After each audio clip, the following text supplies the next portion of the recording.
Hey, so this video is going to demonstrate how to use the vintage toy synthesizer in detail through a complete hands-on guide on how to create a sound from scratch. This is a follow-on from the specs overview video, which essentially just briefly went over what the synth could do. And after this video there'll also be a third one which will demonstrate how the device can be used as a MIDI controller. So first I just want to apologise for the slightly bad quality camera. Didn't have anything else available to me, so you might not be able to make out the labeling of the panel, but I'll explain as I go exactly what I'm doing, so you should be able to make sense of it.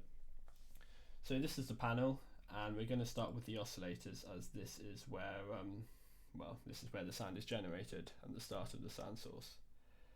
So at the moment I've got a sine wave, a saw wave and a square wave combined to create a single waveform like this. So you can have up to five oscillators, and each oscillator has its own waveform. So there's a sine wave, a triangle wave, a saw wave, a square wave and a pulse wave. So let's turn down the sine wave and turn down the square wave, and now you've just got a sawtooth oscillator. And I'm just going to bring in the different oscillators into the mix to create a more complex waveform.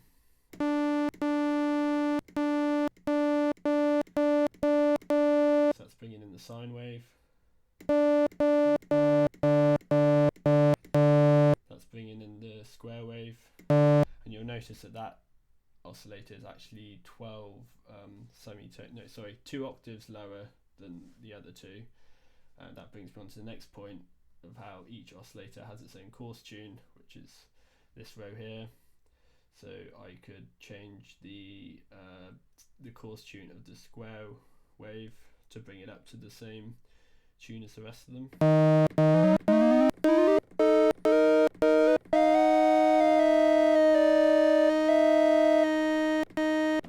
So now they're all in tune. But generally square wave is quite good for creating sub-oscillators, so that's why I had it at 2 octaves down. So we've also got triangle.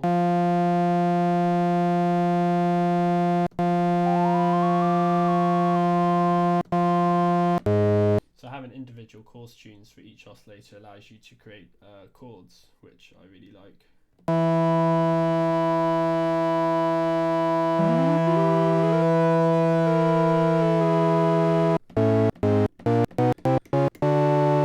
So I've offset the coarse tune of a couple of them to create quite a nice chord. And that pulse wave can be controlled as well, to have a different pulse amount and change the waveform.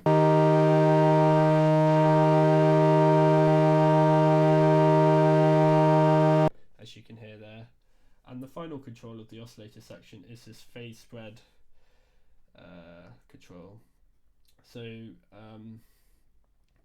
if every oscillator is set to the same coarse tune, the waveform is going to repeat at the same time, and you can use the phase spread to shift the phase of each waveform, so they start at different times and they repeat different times, and that allows you to create more complex waveforms. So if we have each oscillator at the same coarse tune, then change your phase spread, you should hear it changes the timbre slightly.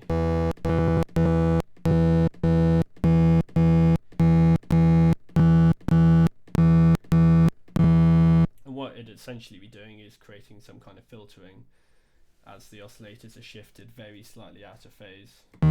It's just another way of creating a different timbre.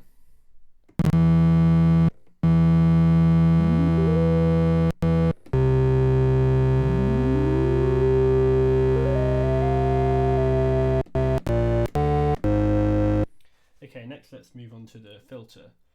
So this synth has a state variable filter, and this allows you to mix the different frequency spectrums together. So you have your standard cutoff control, but instead of then just having instead of the filter then just being low pass or high pass or band pass as most of the common filters are, This allows you to have independent mix controls for the low pass or the high pass and the band pass, and here the notch as well.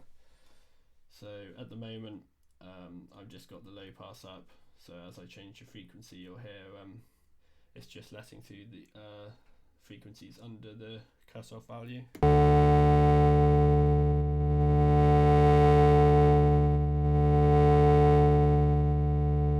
So there I've got the cutoff set quite low, but then I could bring in some high pass as well. So you can hear it's letting in some higher frequencies as well as the lower frequencies. And then you got band pass mix and notch mix as well.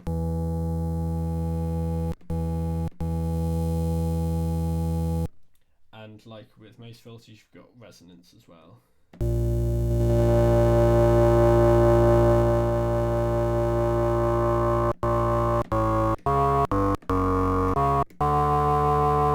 So you can make the filter squeal a little bit, which is very nice for some sounds.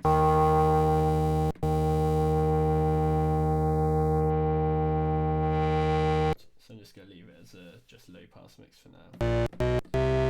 So that's the filter. It's very versatile and it allows the sound or the timbre to be sculpted in quite complex ways. Next I'm going to go to the envelopes. So envelopes are used to control how the sound evolves over time, and the vintage toy synth contains two envelopes, one for amplitude and gain, which are these controls here, and one for the filter cutoff. So basic standard ADSR envelopes, and ADSRs contain 4 sections in relation to the time of a note. So you've got the attack, the sustain, the attack, decay, sustain and release. So at the moment I have no attack, let's just fix this, no decay, full sustain and no release, so it creates a very static sound. Let's give it a bit of attack, so you can hear the sound gradually comes in the amplitude domain.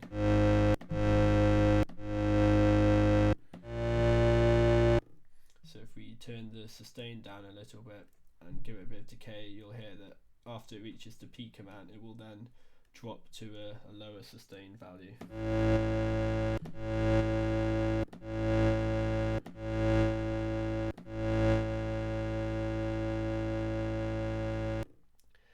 And then if we stick up the release, you'll hear that when I release the note,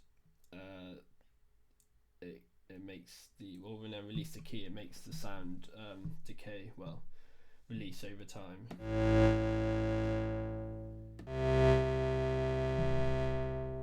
Rather than just stopping as soon as I release the note.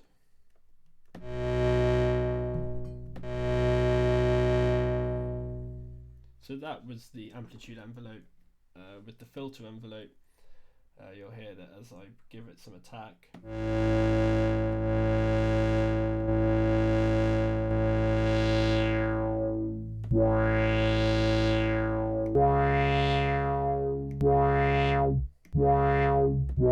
you can hear the filter changing over time.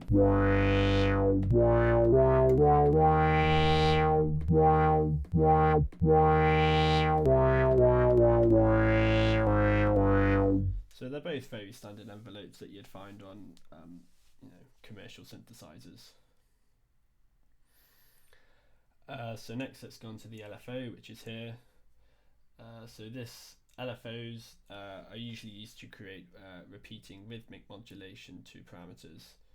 So they're a lot like the envelopes, but as you'll see, it has its own characteristic. So this LFO has 4 shapes. You can have sine wave, triangle wave, sawtooth and square. Have a rate that can go quite fast, and as well as a bipolar depth. So to demonstrate the LFO, I first need to mention the modulation section here. There are 3 destinations or 3 parameters that you can modulate on this synth: the amplitude, the cutoff or the resonance, and then there are 2 sources. You've got LFO and keyboard velocity. So let's just have a look at LFO to start with. So let's set the LFO to a sine wave and quite slow, and let's give it full depth. And then let's set the LFO to cutoff depth up.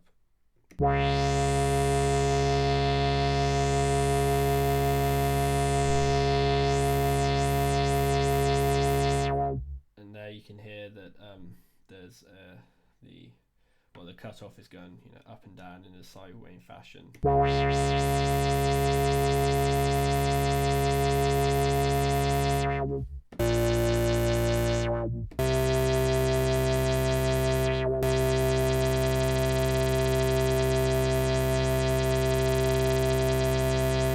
And you can change the shape of that modulation.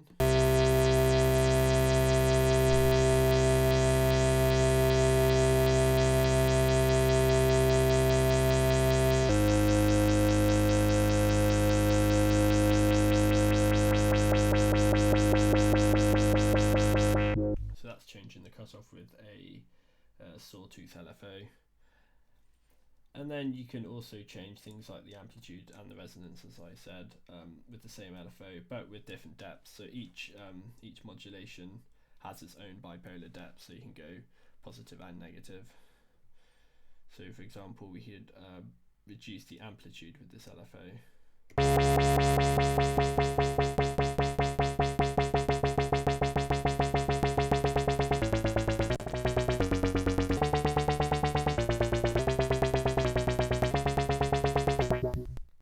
To create sounds like that. And it's worth mentioning that, and this is also true for the envelopes, that each voice, so there are two voices on this synth, and each voice has its own LFO, its own envelope, and its own filter, and so on. So if you're playing polyphonically, you'll hear that each note has its own LFO.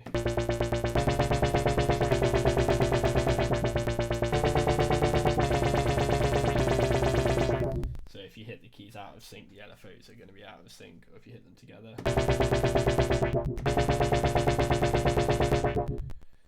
They work together. So that's the LFO. I'm just going to stick the depth back to midpoint 0. Turn that filter back up. So that's the LFO. And while we talk about modulation, I can also show velocity modulation. So as I mentioned in the last video, the keyboard can send velocity. So if you hit the keys harder, they can change the parameter in different ways. So most generally, you'll use velocity to change the amplitude of a note. So if we set the amplitude to 0, then turn the velocity and amplitude up.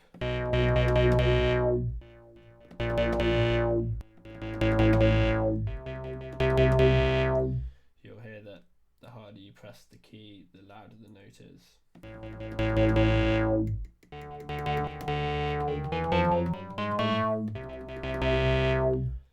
And you can also do this for both cutoff and resonance. So let's do that. I'm going to turn the cutoff, the main cutoff value down, set full velocity to cutoff modulation.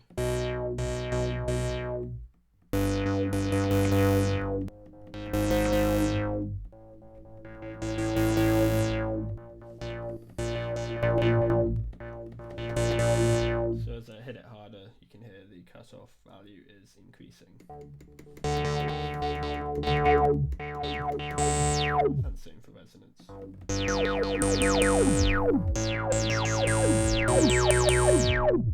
So that's keyboard velocity modulation.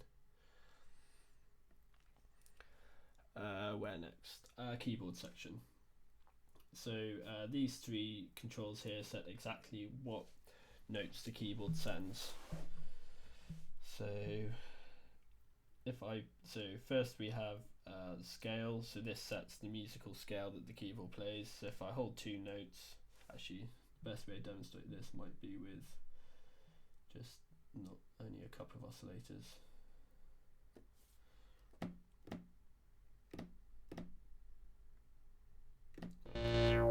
Amplitude was down.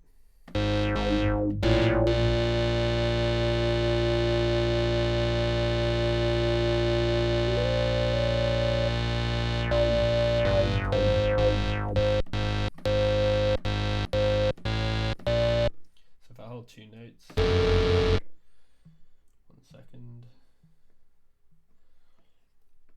Just making sure the course tune is the same on each. So 2 notes.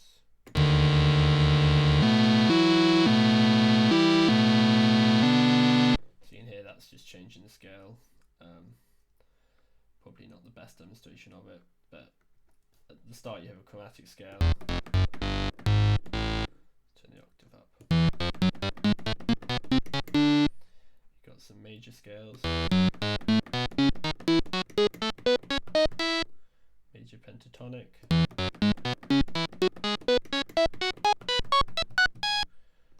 Minor. Minor pentatonic. And then we've got melodic minor and harmonic minors.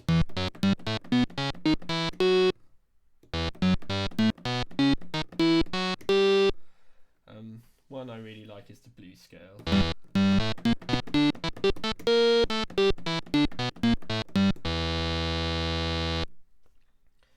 So that's a scale. Octaves allows you to set the octave of the keyboard. So if I hold a couple of notes,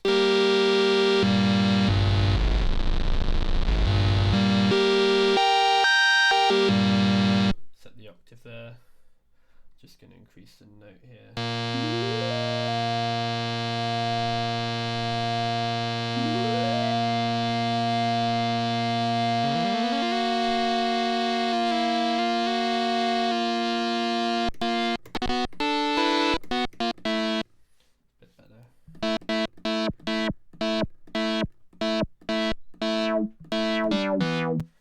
Octave sets the octave,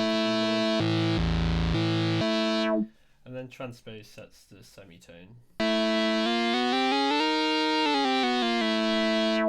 So while this key by default sends middle E, using the octave and transpose you can set exactly what note you want that key to send. And then you've got this switch which allows you to change between polyphonic mode and mono mode. So polyphonic mode allows you to play multiple notes at the same time, so up to 2 in this instance.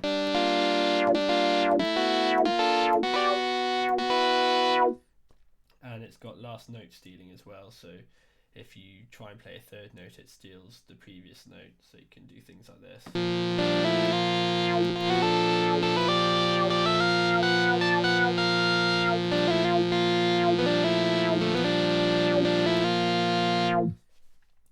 So even though you're playing multiple keys, it's not cutting notes out, or it's not playing keys when you play them, which is good.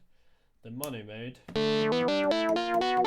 just plays one voice, but allows you to do trills and things like this.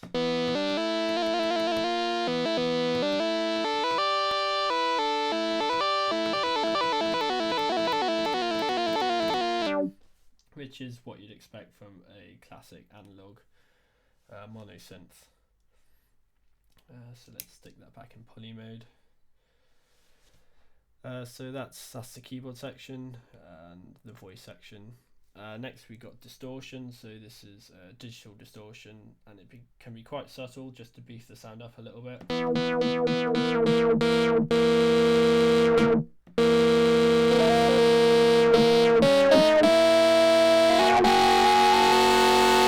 Or you can turn it really up to make a very aggressive sound.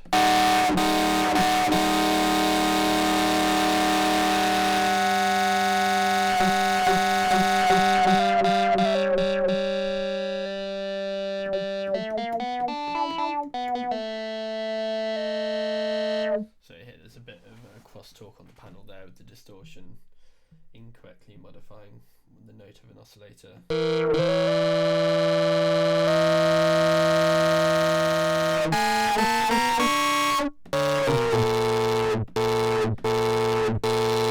So with the resonance and long envelope, create some really screaming patches.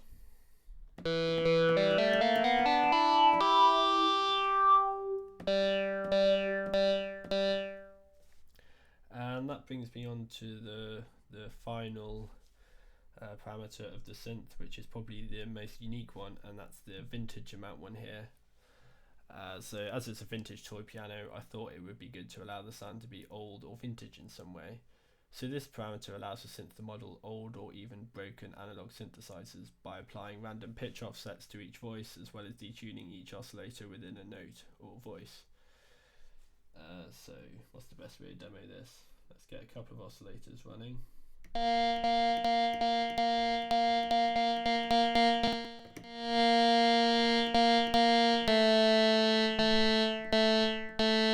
And you'll hear, as I turn it up, you'll hear the oscillators are detuned a little bit. So you can hear they're very slightly out of tune. Then as I turn it up even more, you'll start to hear that each time I press a note, it will be there'll be a pitch offset to it, making it slightly out of tune from the previous notes.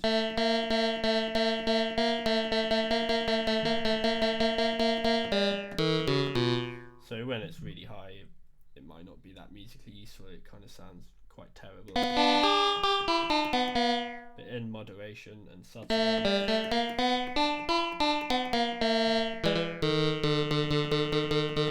just create a bit more of an interesting, slightly broken sound. And that's essentially the parameters of the vintage toy synthesizer. I just thought I'd mention that I wasn't trying to create any amazing sounds with this video. It was more just showing all the different parameters, how they work and how you control it. But I have done a separate video which shows some demo patches I've made, which are a lot more impressive than the sounds I was making in this video, so make sure you check that one out. Thanks.